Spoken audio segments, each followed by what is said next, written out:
Hello guys! Kumusta po?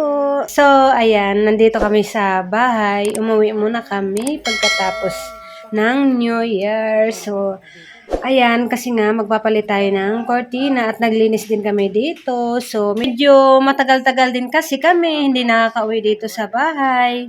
Kaya naman, dalawang bells na ng kuryente yung naabutan namin dito. At ito nga guys, para sigurado na safe yung aming mga bayarin, ihulog lang dito ng kartero pag dumating. Kasi minsan talaga di maiwasan na matagalan na naman kami babalik dito sa aming bahay dahil nga nagtitinda tayo, may tindahan tayo. Kaya naman, ayan, siyempre, mayroon tayong obligasyon. So, ito nga guys, dalawa na yung bills natin ng kuryente. Pero sa tubig, wala pa.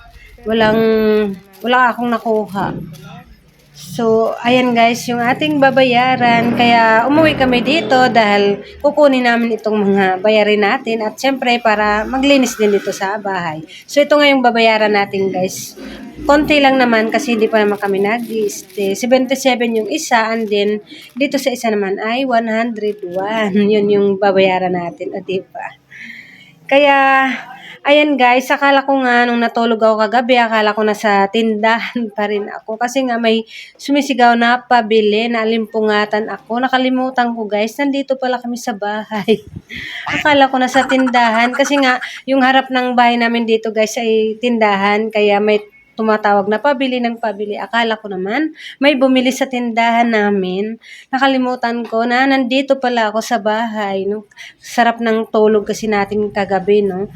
Na paaga nga ang tulog namin. Kaya, ayan, na biglang may tumawag na pabili.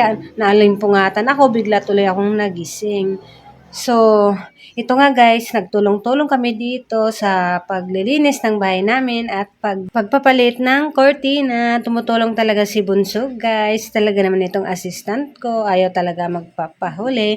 Tulong talaga siya para daw mabilis namin matapos ang aming mga gawain. O diba, talaga naman nakakatuwa yung aking anak. Marunong na siya tumulong.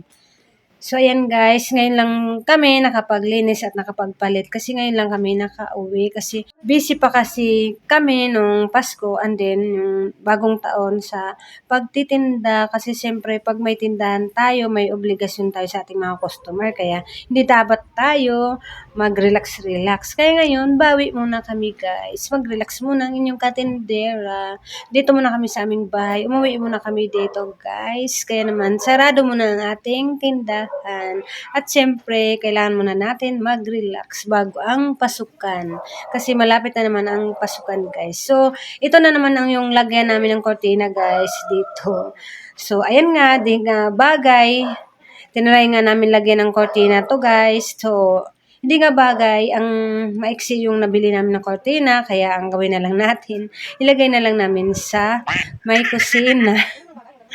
So, ayan, hindi nga bagay lagyan ng cortina. So, dito na lang namin nilagay sa may kusina.